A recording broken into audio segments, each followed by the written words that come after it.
¿Por qué no? Porque quisiera que le de pronto eligiera a todos los televidentes, porque hay que sensibilizarse ante este tema.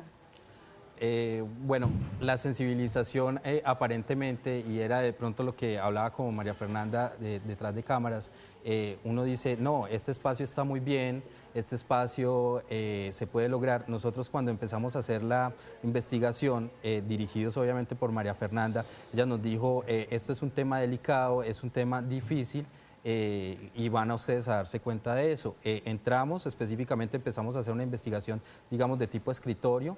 Fuimos encontrando profesionales y personas como muy capacitadas aquí en el área metropolitana del tema, personas que estudian, como la doctora María del Pilar.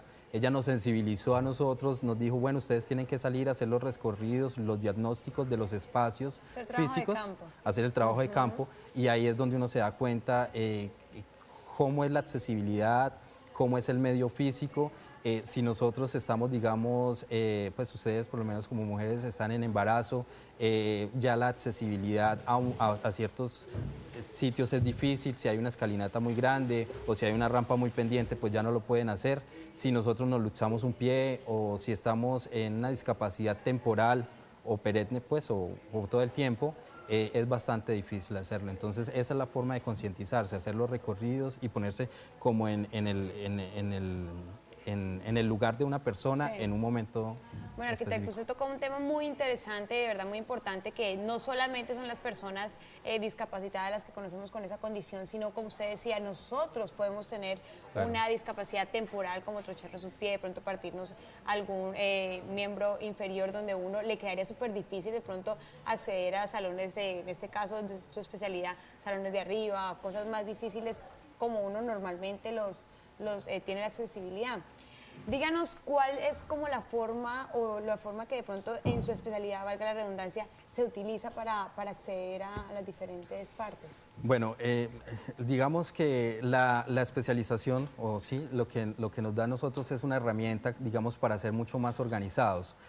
A nivel de arquitectura, uno puede, digamos, introducir que las barreras físicas, que puede ser absolutamente cualquier cosa, inclusive una escalera que está bien hecha, puede convertirse en un momento en una barrera física porque una persona que está en silla de ruedas no puede llegar a hacerlo. O una rampa que esté cumpliendo inclusive la normativa urbana, de un 12%, para una persona que tiene unas muletas, al subirla, pues le va a costar mucho trabajo, ¿sí? Cuando debe ser, digamos, de un 7%, sí, para que una persona pueda subir bien, una señora en embarazo, una persona de edad, ¿sí? Porque claro, entonces cuando vamos envejeciendo, vamos a tener mucho más trabajo. Bueno, de acuerdo a las investigaciones que usted ha hecho en su monografía, en el trabajo de investigación, ¿por qué no nos cuenta un poquito cuáles son esas soluciones que se plantean también para este campo?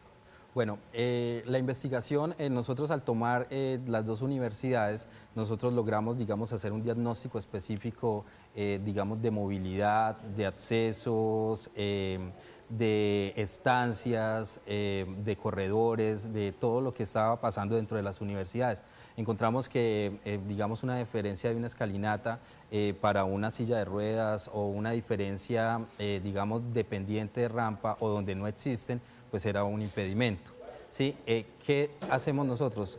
Basados en conocimientos sobre el diseño universal, que es un diseño que quiere ser para todo el mundo, para poder tener, digamos, una movilidad perfecta, para poder llegar a cualquier tipo de espacio dentro de una institución y acceder a cualquiera de los servicios, pues nos servía, digamos, hacerlo así. Nosotros escogimos un edificio X dentro de la Universidad Pontificia Bolivariana, y a él estamos aplicándole una serie, digamos,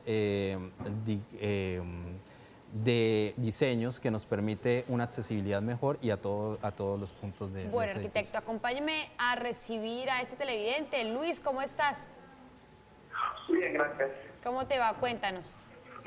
Bien, mira, es que en cuanto al tema del día, sí, lo de la instrucción y con el tema de los discapacitados, yo tengo una experiencia con ellos porque yo fui docente en Centrabilidad, una institución para chicos sordos. Sí. Sí, de área metropolitana, mucha gente allá a llevar a sus hijos a hacer su bachillerato, primaria. Sí. yo soy profesor de música, entonces no te podrás imaginar cómo será el tema de enseñarle música Sí. a alguien sordo. Y pues ellos se quejan mucho de que la sociedad los echa a un lado, ¿sí? No hay cultura ciudadana en cuanto al tema de darle un trato adecuado para estas personas, puntualmente los que son sordos y mudos. Sí. Fue algo muy bonito trabajar con ellos. Yo trabajé varios años con ellos. Yo soy docente del programa de jornadas complementarias de Contenalco y llevábamos esos programas de arte para ellos y fue una experiencia muy, muy linda. Y quiero pues felicitarlos, tienen un programa fantástico, siempre, cada vez que todos los veo, y de verdad es muy agradable que tengan en cuenta estos temas. Luis, muchísimas gracias por tu aporte y también felicitarte de antemano, no solamente del café, sino del canal, por esa bella labor que ojalá la pueda seguir cumpliendo y haciendo. Bueno, arquitecto, si quieren, volvemos otra vez a continuar con nuestro tema, pero primero vamos a darle paso a mis compañeros que se encuentran en el set principal. Gracias. Así es, estamos juiciosos. Sí. Acá también hablando un poco del tema, María del Pilar, te queríamos decir también, en cuanto estamos hablando del plan de accesibilidad, Bucaramanga con accesibilidad, ¿cómo va esa persuasión de pronto de las universidades? Que de pronto ahorita veíamos al arquitecto hablando de este tema, pero ¿cómo está de pronto la inclusión de esto en la importancia de pronto de los proyectos, de que ellos se les inculque, les diga, tienen que tener en cuenta a la población en condición de discapacidad? Pues progresivamente ha aumentado la sensibilización de las instituciones educativas. En este momento a la educación primaria, básica, primaria y secundaria la está rigiendo el decreto 366 que salió en el 2009 y ese decreto obliga a todas las instituciones educativas del Estado, y no solamente del Estado sino públicas y privadas, a acoger a los niños en condición de discapacidad, indiferente de la discapacidad que se tenga. Entonces, todas las instituciones educativas en este momento deben acoger a estos niños y no solamente ingresarlos o incluirlos dentro de su proyecto educativo, sino que deben generar estrategias para formar a los docentes, deben sensibilizar a toda la población. Eso quiere decir que hay una gran cantidad de niños en este momento ya incluidos en instituciones educativas. Estos niños van a llegar a la universidad. Y las universidades deben estar sensibles y deben estar capacitadas para poder recibir a toda esta población juvenil que tiene una condición de discapacidad. Entonces deben empezar a adecuar todos sus espacios, hacer accesibles las bibliotecas. Es importante, con la llamada que nos hacía el señor hace un momento, es importante mostrar que la accesibilidad no solamente es al medio físico, hay otro tipo de accesibilidad que es la accesibilidad a la información y la accesibilidad cognitiva. Entonces, a la información, las personas con discapacidad visual o con discapacidad auditiva no logran esa accesibilidad a la información, o sea, llegan a un espacio y quedan totalmente perdidos de la información. Exacto, no hay una biblioteca donde puedan... Acá hay algunos lugares donde se puede tener algún acceso a la información, pero no es generalizado. Las bibliotecas de las universidades deben tener libros en braille, deben tener sistema JAWS, todo el sistema que requiere una persona con discapacidad visual para poder acceder a la información. Y también en la accesibilidad cognitiva. Eso, por ejemplo, es una falla muy grande en el sistema de Metrolínea. Una persona que no tiene conocimiento sobre cómo funciona el sistema Metrolínea, llega a él, hablemos ni siquiera de una persona con discapacidad, hablemos de un turista, llega a él y no hay ninguna información, que te diga, bueno, aquí debes tomar tal ruta, debes ubicarte de tal y tal manera.